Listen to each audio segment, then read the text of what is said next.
from here. If I would be taller, I would be doing that from there, right? But I don't want to feel like a high-end voice is speaking to you. So I'm going to play from here. Welcome to this tequila tasting sponsored by Diageo, Tequila Don Julio and Casamigos. My name is Karina Sanchez and I am the Global Don Julio Tequila Ambassador. I was born and raised in Jalisco, in the western side of Mexico. And in Jalisco, we are always super proud to say that Jalisco is tierra de tequila. Because in Jalisco is where the place where the spirit was birthed for the first time, was created for the first time. But Jalisco is also tierra de Don Julio, because it's the place where we have been producing our brands since 1942, and not just Don Julio, but also Casamigos tequila. I am chemical engineer. I've been in the tequila industry for about 17 years now, and I'm certified as Maestra Tequilera by the Mexican Academy of Tequila and Mezcal, and as Tequila Connoisseur by the National Tequila Chamber.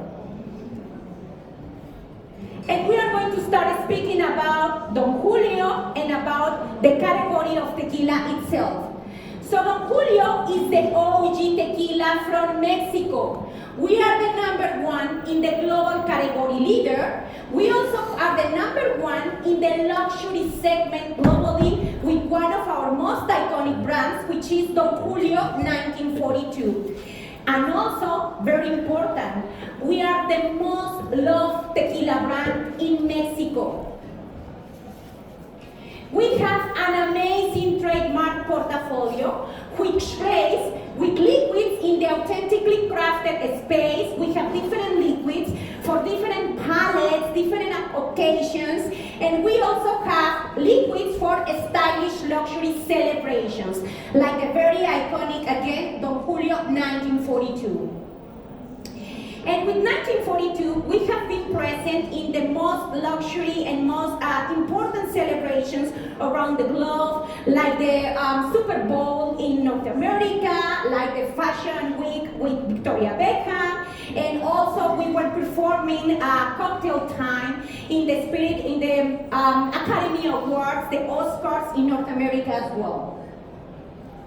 And most important, the credentials speaking about the liquid. We have been participating in different spirit contests for tequila, gaining several times different medals for all our trademark portfolio, which is also great.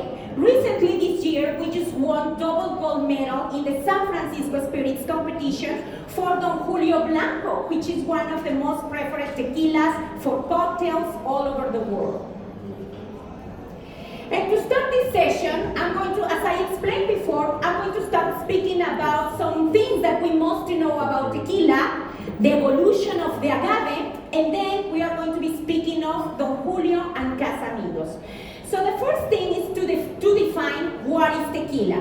If we look in the internet, the definition of tequila, probably you will find that tequila is this spirit product that is coming only from one agave type, which is the Agave tequilana Hueve blue variety plant. However, tequila is much more than that. Tequila is the Mexican par excellence beverage, and that is a clear representation of my Mexican culture and our national identity in Mexico. And tequila was discovered in the 16th century, and it was called by or it was initially a fermented pre-Hispanic beverage known as mezcal wine.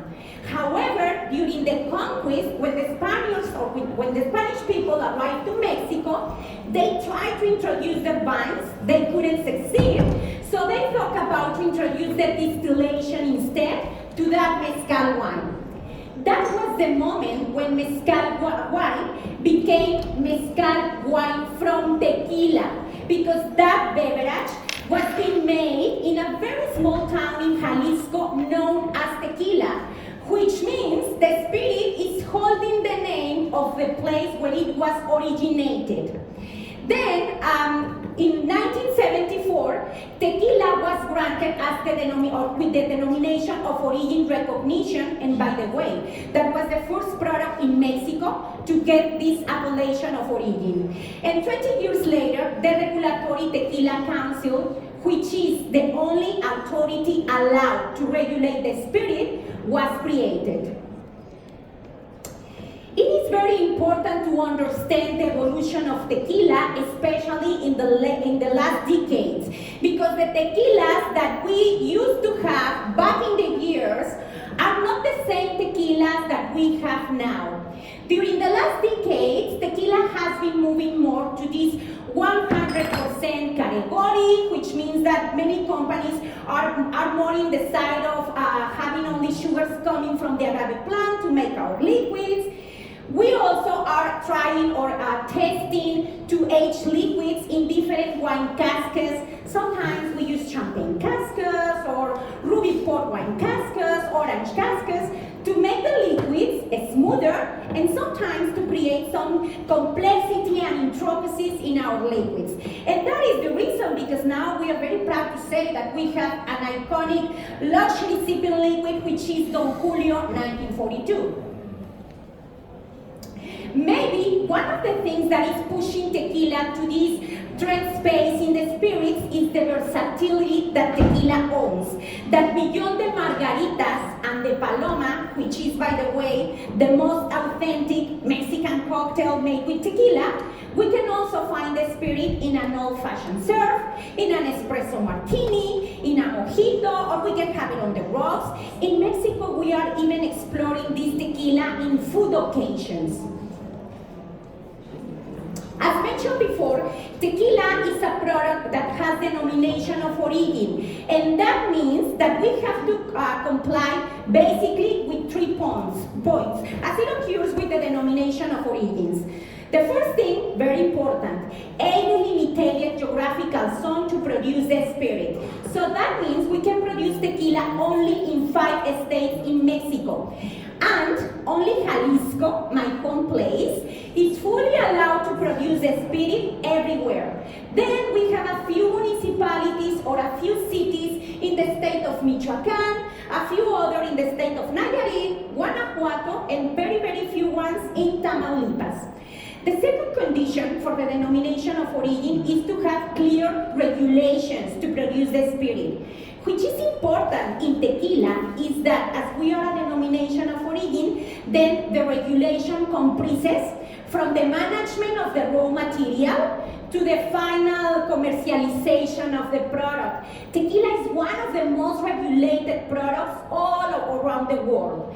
And then we also, as we have regulations, then naturally we have an authority that has to supervise that all the companies are following the guidelines and the rules to produce the spirit. The agave. When we speak of tequila, we must speak of agave, because there are about 250 different species of agaves. Most of the agave species are growing in America. However, only one species is allowed to use to make tequila, which is the Agave tequilana Weber blue variety plant. So it's the heart of the plant, the part that we are using from this amazing plant. And just for you to know, an agave takes in between 5 to 7 years to be fully mature to produce the spirit, which means the things that we are doing in the agave fields, the raw material, plays a super important role in the production of the spirit. And then it is also important to understand the wide variety of liquids that we can find in the stores, in the old trade. So basically, tequila can be classified in 2 categories and 5 varieties. The 2 categories are tequilas 100% pure agave. That means all the sugars must be coming from the blue agave plant. It's not allowed to combine other sugars for the 100% agave liquid. Then we also have tequila. Many people, especially in these regions, they call this tequila as mixto. Mixto is not a name that is recognized in the regulation. However, it's been popular. But basically, the other classification, which is tequila, allows a combination of sugars where at least 51% must be coming from the agave, and then the rest could be other type of sugars different from agave. It could be cane or corn, okay? And within the two categories, we have the 5 classes or varieties of tequilas. We have tequila blanco or silver, that is usually an unaged liquid. We have tequila joven or gold, we can have them here, joven or gold, which is usually a blending in between a blanco with an aged liquid, or also a gold can be made by having a blanco that is susceptible to be added with some mellowing ingredients. We also have tequila reposado. The tequila reposado or aged is a tequila that must be resting for at least 2 months in barrels. Then we also have the añejo, which is a liquid that must be aged for at least 1 year in barrels. And then finally, guys, we have an ultra aged or extra añejo tequila. That is the product that is highest in the classification of tequila, and an extra añejo must be aged for at least 3 years in barrels. So basically, we have 2 categories, 100%, a tequila, mixto, and then the 5 classes: blanco, reposado, añejo, extra añejo, and joven or gold. And so why I included the cristalino here? The cristalino tequila is not exactly a type of tequila that is coming from a reposado or an añejo, or even maybe an extra añejo, that has been going through a filtration process in charcoal. It's not just about to remove color. It's not just about to clarify an añejo or a reposado tequila. It's actually about to create a total new profile of tequila. In Don Julio, we do have a cristalino, which is Don Julio 70. It probably is not available in all the markets, but in Mexico it's a very, very popular tequila. However, the Don Julio 70 cristalino, as it is coming from an añejo, then it belongs to the añejo classification, okay? And now we are going to start speaking about the tequila production and mainly focus in the production of Don Julio. When we speak of tequila, it's completely fair to speak about terroir, because as I said before, all what we are doing in the agave fields is going to have a huge impact in the final profile of the liquid. So we need to select the right soil for the agaves to grow up. We need to manage the selection of the best agaves, the small agaves, to be planted in the agave fields. And then we need to take care of these crops during 5 to 7 years so the agave can reach the maturity it needs. Of course, when we are speaking of soil, I mean a very good soil that we have, and actually most of the agaves for Don Julio are growing in this region, not just for Don Julio, actually also for Casamigos, is in the highlands of Jalisco. In this area, we have this type of red clay soil that you can see on the slide.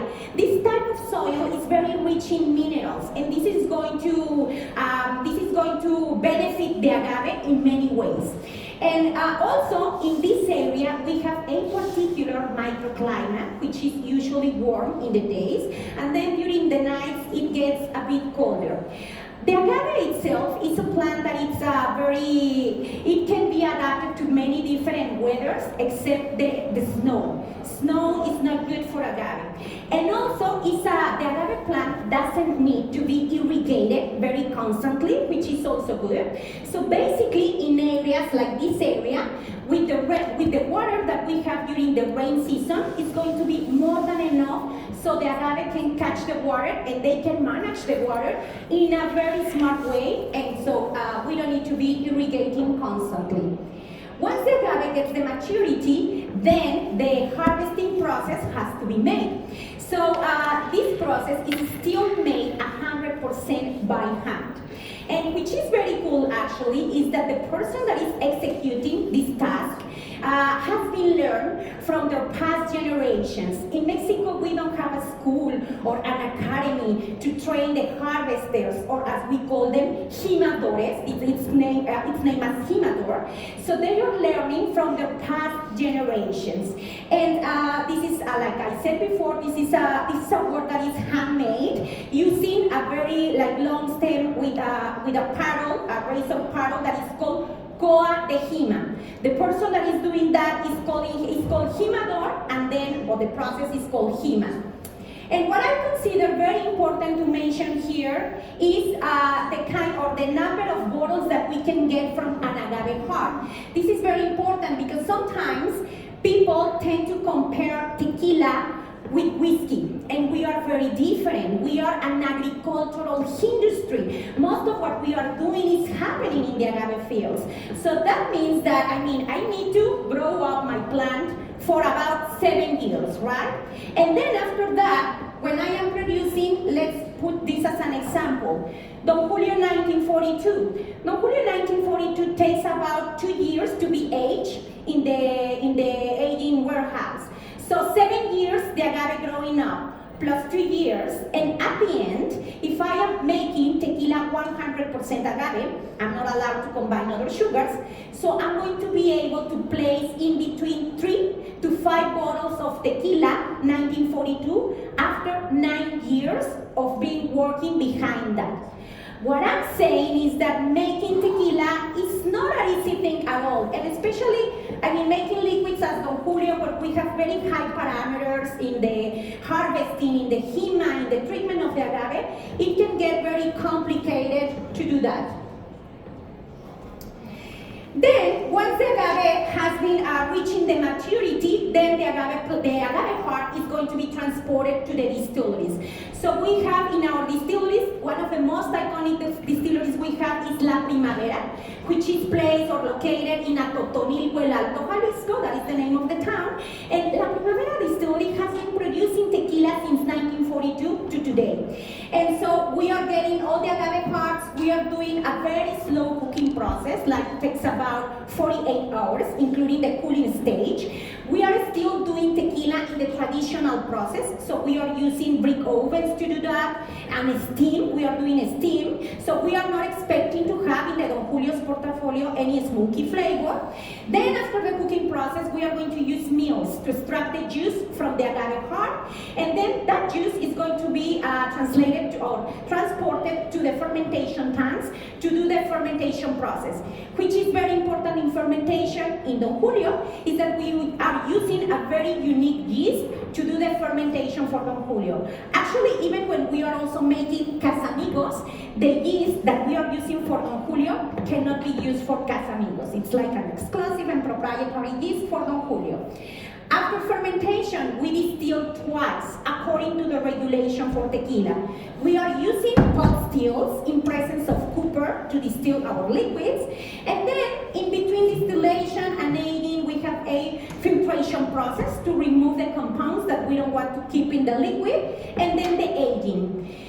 When people ask me, okay, what makes Don Julio different from other tequilas, or what is making Casamigos different from other tequilas? The truth, guys, is that it's not just the way that we are harvesting the agave, the way that we are cooking the liquid. It's everything. Every stage, every single step in the process that we are doing for Don Julio and for Casamigos are defining the differences in between the liquids and also our liquids with other liquids in the tequila market. One of the things that is very characteristic in Don Julio is that we always age our liquids beyond the regular standards.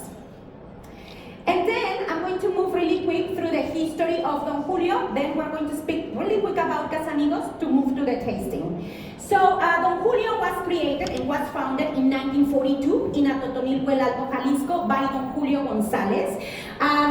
He created the #1 luxury tequila in the world, that was Don Julio Reposado. And this bottle was coming from a special reserve of liquid that he had been saving at his office. That was the #1 luxury tequila, and that was also the #1 short bottle in the tequila industry. And then every 10 years, he used to celebrate his tequila making journey by launching a new tequila product. So basically, he launched Don Julio Reposado in 1987 to celebrate his 45th anniversary. Then in 1992, he created Don Julio Añejo to celebrate 50 years of his tequila making journey. In 2002, he created Don Julio Don Julio Añejo was in 1992. Then in 2002, Don Julio 1942 to celebrate his 60th anniversary in the tequila industry. The reason of the name 1942 is because he started his tequila making journey in that year. And so every 10 years we are creating new products following on that tradition. So now I'm going to present the full portfolio later. So now moving really quick on Casamigos. In the area we are producing 5 tequila brands, being the 2 most important brands so far, Don Julio and Casamigos. So Casamigos, the word Casamigos is roughly translated as house of friends. And this brand is very different of Don Julio. This brand calls people to get together, to be like in a very casual moment to celebrate. It's a very easy brand to drink. It's a very easy brand to manage, to have cocktails, to drink like in most of the daytime. It's like a very casual and relaxed brand with an amazing liquid as well. And we have amazing liquids that we are going to be presenting in this comparative tasting so we can see the differences and how amazing each of our liquids is, but they are quite different in between them, okay? So we are going to start the tasting and we are going to start with Don Julio Blanco and Casamigos Blanco. As this is a comparative tasting, then we need to do Blanco versus Blanco naturally. So I'm going to ask you, thank you, to ask with Don Julio Blanco, please.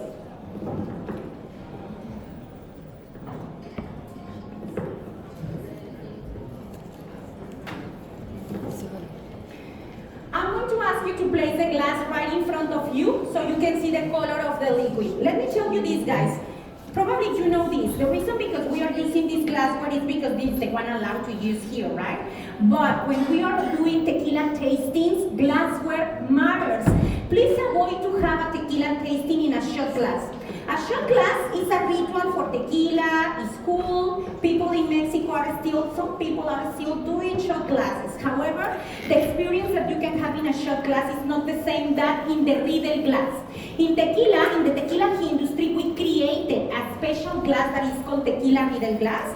It's like a kind of a flute glass. And the way that you are getting the aromas from the flute glass is quite different if we compare to the shot glass, okay? But we are going to use these glasses. So if I place the glass right in front of me, I can see the crystal clear color of Don Julio Blanco. It's really nice, it's very clean, it's transparent, and then I'm going to take also the glass of Casamigos so I can compare both colors, please. Casamigos is also a crystal clear tequila. We don't have, both are unaged liquids. I am not passing this liquid through any aging process. And so both are very transparent, brilliant, and clear. So I'm going to start with Don Julio. I'm going to place the glass below my nose. And I'm going to inhale 3 times. The last one should be the longest one. Try to keep the air into your nose. And then you can slightly open your mouth so you can also have the aftertaste aroma, okay? What comes immediately out of this liquid is the citrusy aroma, the fresh agave. Fresh agave is like rainforest aroma, it's like green vegetable aroma, it's like very herbal, it's kind of citrusy as well. I can have some kind of like grapefruit, lime, lemon. Even when you have like this, it has like a kind of zesty aroma. When you are peeling like a lime, this zesty aroma is very similar to what we have here, okay? Then we can also find some cooked agave aroma. Let me tell you this, I was bringing some cooked agave in my suitcase and unfortunately it didn't make it to here. But cooked agave is very similar to sweet potato, okay? It's like caramel, like agave honey. It's something similar that I can also find here. And there is also a very slight aroma of black pepper in this tequila as well, okay? This is the thing about tequila. If you smell once, probably you get a few things in the liquid. If you go back and smell more times, a good tequila always opens in layers. So you are going to be discovering more and more, okay? So now let's take a small sip of the liquid. Try to keep the liquid into your mouth. Then swallow the liquid and try to release the air out of your nose so you can have the aftertaste sensation as well. Let's evaluate if the tequila is feeling warm, like dry, astringent, sweet. Okay, let's do that.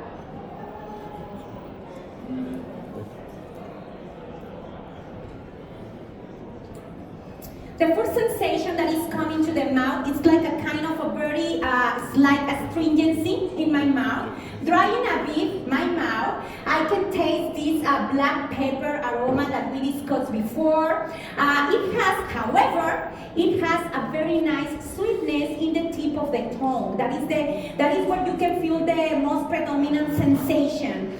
And then once that you are releasing the air through the nose, you are getting this like black peppery sensation as well, right?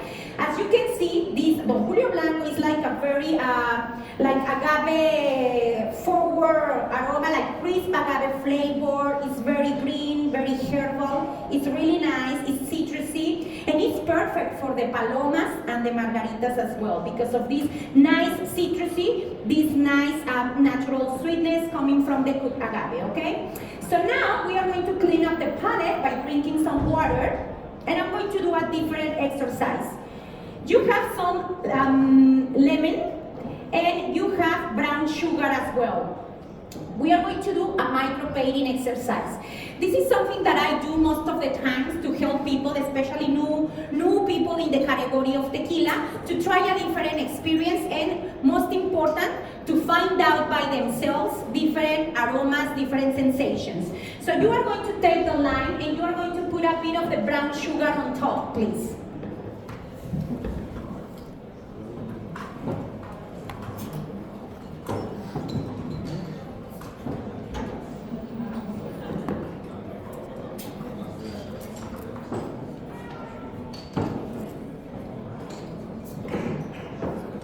We need to have something like that, guys. If you see, it's lemon and brown sugar, not some, okay? So let's give a bite of this, please. Let's give a bite, and then immediately let's drink into the Don Julio Blanco.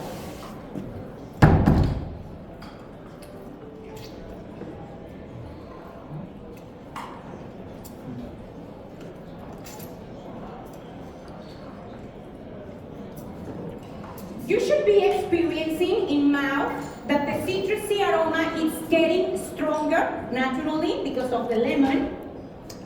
The sweetness is keeping the same way because of the brown sugar, right? But also the alcohol, it's like going down a bit. So that basically allows us to have like other different sensations, to have more like citrusy, more of the sweetness of the liquid, and then the alcohol, it's going like a bit diluted on that, okay? Once again, I'm not using salt, instead brown sugar. This also can be used kind of inspiration. I mean, these are like very easy micropaintings to do at home that create a different experience. So let's drink some water because we are going to move to Casamigos Blanco, please.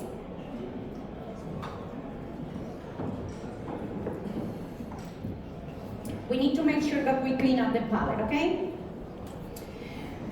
We already described the color. Let's see at nose what I can find in Casamigos Blanco. Huge difference. In Casamigos Blanco, I am not finding any more like the citrusy. It's not that citrusy actually. I can find still some fresh agave, but the sweetness is very predominant in Casamigos Blanco. I can find some hints of vanilla, cooked agave, caramel. Casamigos Blanco is made also using some traditional steps in the process. Then I'm going to give a small sip of this liquid.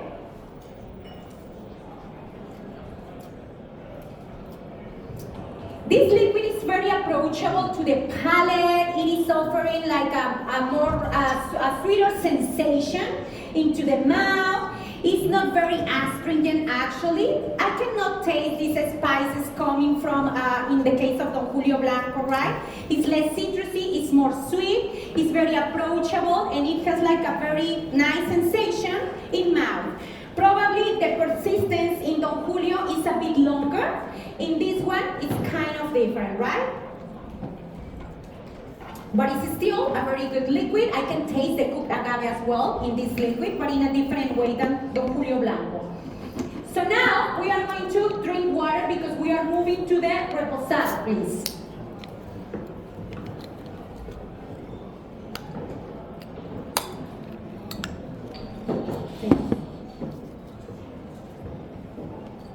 And as this is about to compare, I'm going to have Don Julio Reposado and Casamigos Reposado, okay? So Don Julio Reposado should be the lighter one. Don Julio Reposado, guys, has been rested for 8 months in barrels, ex-bourbon barrels, okay? American white oak. So it has a straw pale color, some golden nuances on the sides, a medium body, and then I'm going to approach the glass to my nose to assess the aroma. I have some nice aroma of caramel, agave honey, some kind of red apples, oak, coffee. There is still like a very light citrusy and herbal note in Don Julio Reposado. Now, I'm going to take a small sip of the Don Julio Reposado, please.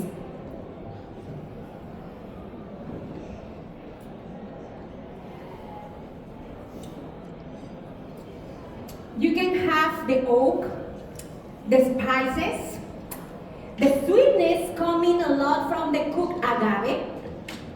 It's very nice. It is offering a mellowing sensation to the palate, right? It's very approachable, it's very nice, Don Julio Reposado, but also keeping this complexity from the oak, okay? Then I'm going to clean up my palate and I'm going to move to Casamigos Reposado, please.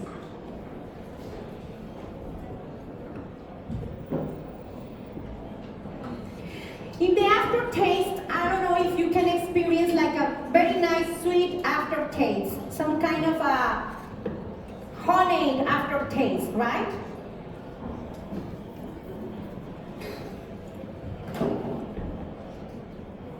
Now, we are going to move to Casamigos Reposado, please.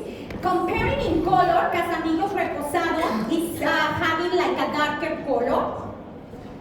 Casamigos Reposado has been rested for 6 months in barrels. And the type of barrel that we are using is also American white oak. It's also ex-bourbon barrel, okay? So it has a beautiful golden color, some very brilliant golden nuances on the sides as well. And it has also a medium body. So now, at nose, for Casamigos Reposado, immediately I can notice like this very nice aroma of caramel, vanilla, honeyed agave as well. We still can have like some kind of oak, but the sweetness is stronger in Casamigos, this caramel aroma. So now I'm going to take a small sip of Casamigos, please.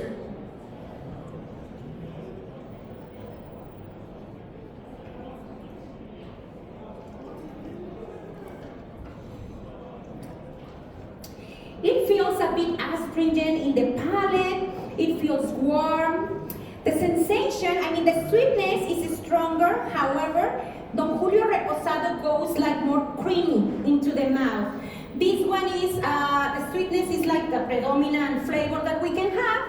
We can still have some spices in this liquid, a very nice sweet aftertaste, and again, Casamigos Reposado feels really approachable to the palate, right? Probably, from my perspective, it has a very nice sweetness, very approachable. Maybe less of the oak, less of the spices that I can taste in Don Julio Reposado.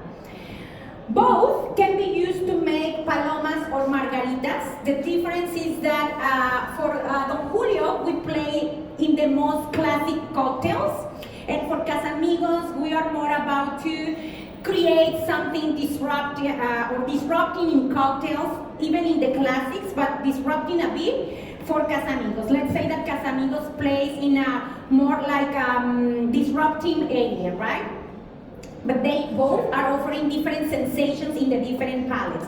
From my perspective, it's like Don Julio, you can have a Don Julio Reposado Paloma that is offering you a very nice sweetness, but also like a very nice complexity, even in the cocktail, while Casamigos Reposado in a Paloma plays different. It brings more sweetness to the palate. It is making the Paloma like very nice. Maybe the bitterness is not really strong in a Paloma with Casamigos Reposado. Amazing liquids, different tequilas for different experiences and palates, okay? Now, we are doing Don Julio 1942. And I want you to make sure please, to drink some water because we really need to clean up the palate. The reason because I like to start by Don Julio is because Casamigos is sweeter. So I don't want for us to be saturated in the palate when we are starting the tasting, okay? And so now we are going to drink some water to move to the Don Julio 1942.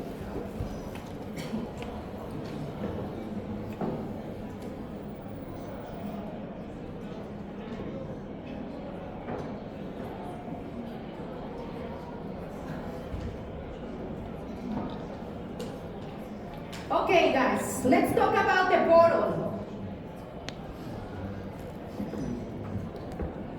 As I explained before, Don Julio 1942 was created to celebrate the 60th anniversary of Don Julio Gonzalez and his tequila making journey.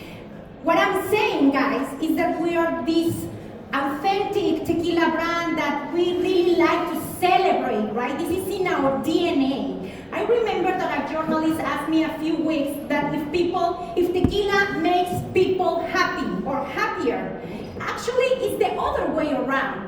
People are happy because we are going to drink tequila, okay? So this bottle was created to celebrate this 60th anniversary, and the reason of the name is because that was the year when Don Julio started his tequila making journey. The bottle is quite different to the Cork Portafolio, the iconic short bottle. The reason is because the agave is so important for Don Julio. And so we were honoring the agave plant by having this shape of the bottle that is honoring the agave leaf that you can see in the picture, right? So it is just like the representation of an agave leaf. If we talk about this liquid, this amazing liquid, well, Don Julio 1942 is an añejo. Oh, here it is. It's an añejo that had been aged for 2 years at least. And this is important, guys. In tequila, we never speak about maximum times. We never say from 2 months to 1 year. That's not correct to say in the tequila industry. We always speak of minimum times. But for añejos, we already mentioned that an añejo, to be considered like that, must be aged for at least 1 year.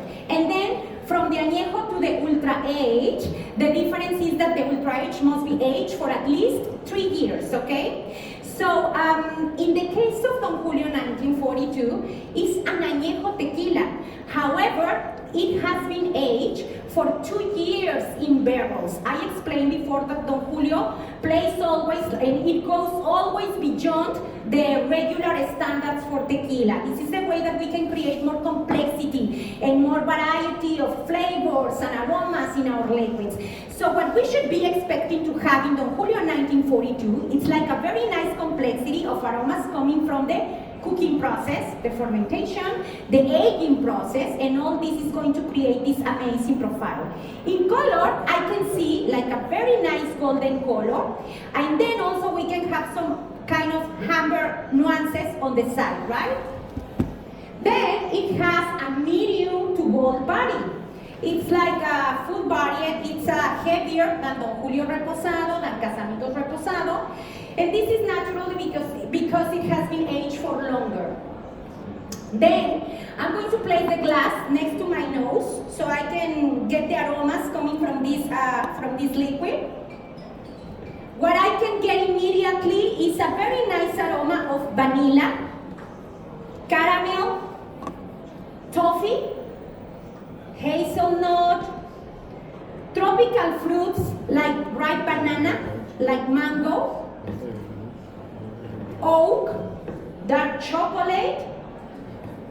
And now we are going to take a small sip of the Don Julio 1942, and please keep the liquid into your mouth again. Then you can swallow the liquid and release the air through the nose so you can have the full experience, okay?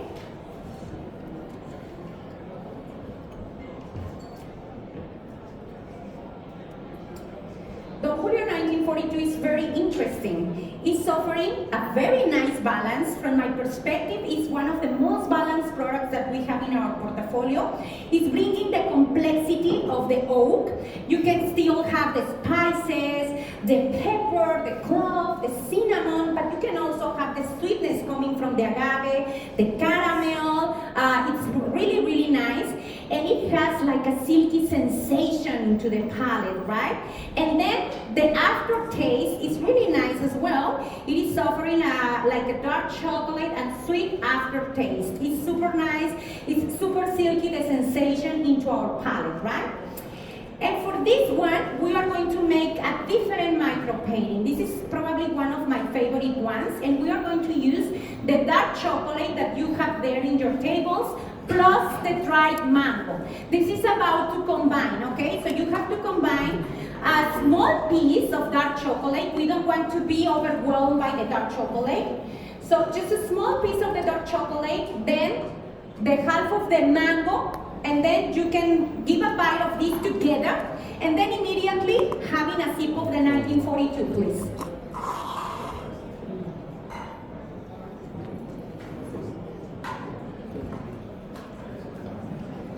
This is too much chocolate, so I'm going to take a small piece.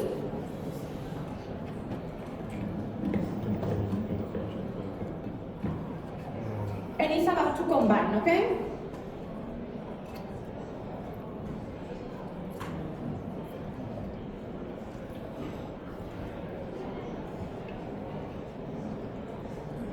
We are bringing to the palate these tropical fruits, these tropical flavors that we have in this liquid. The dark chocolate also, of course, is getting stronger. The spiciness is coming a bit down, and also the alcohol gets lower, right?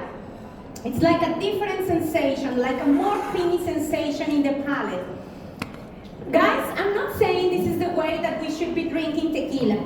What I'm creating is different experiences, and I am chemical engineer, but I am not expert as you on the bar. So probably this is just like the floor, and you can come up with more paintings, with more ideas and flavors for our liquids. My recommendation from my experience in liquids, in tequila, and in Don Julio, in terms of serves, is that we can have Don Julio Blanco and Casamigos Blanco in palomas or even in margaritas.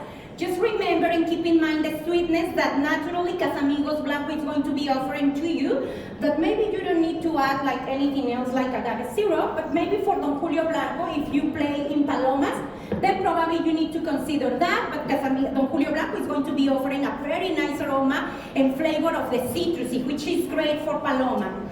Then if we speak of reposados, we can have an amazing and kind of a bit sweet margarita or even a paloma with Casamigos Reposado, while the paloma with Don Julio Reposado is going to bring to the cocktail some spices as well, some kind of the oak in the flavor, which is going to be very nice. And last but no less, Don Julio 1942. Honestly, guys, I don't like to mix Don Julio 1942, not in a paloma. I never have talked about 1942 in a margarita. Personally, the way that I like to drink 1942 is just like on the rocks, neat. You don't need to chill if you want. I mean, you can chill if you want, but you don't need to. You can have it at room temperature, okay? So this is like each person's preference, of course, but my serve with 1942, which is, by the way, my favorite tequila, is on the rocks or is neat, okay? And I think that's it on my side, guys. I don't know if you have, I'm going to move to the other slides. When I am in the tasting, I mean, I do prefer to speak, so just for you to take photos, okay? We already did 1942. I don't know if you could take a photo of 1942. Oh. Well, this is the Casamigos, please. Why we are not presenting añejo? Because añejo is not available in all markets. And then we have 1942.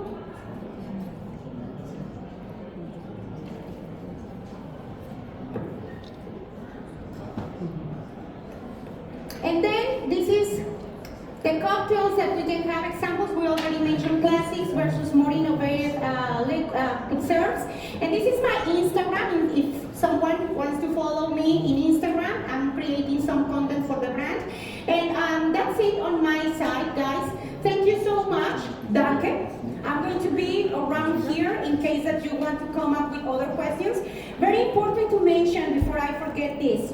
We have a pop-up in this trade show, an amazing place for Don Julio, and we are going to be having a session at 2:15, speaking more about the palomas, doing some serves, but also I brought a guest with me in my suitcase, a special release of Don Julio, the most expensive liquid that we have in our portfolio. That is the Ultra Age Tequila that we have in our portfolio, coming from the last agave plantation Don Julio Gonzalez did in 2006. It's an amazing liquid. It has a Solera system aging process, which is very interesting in tequila as well. And I'm going to be doing some quick tastings in the bar, in the pop-up of Don Julio. If you want to pass by at 2:15,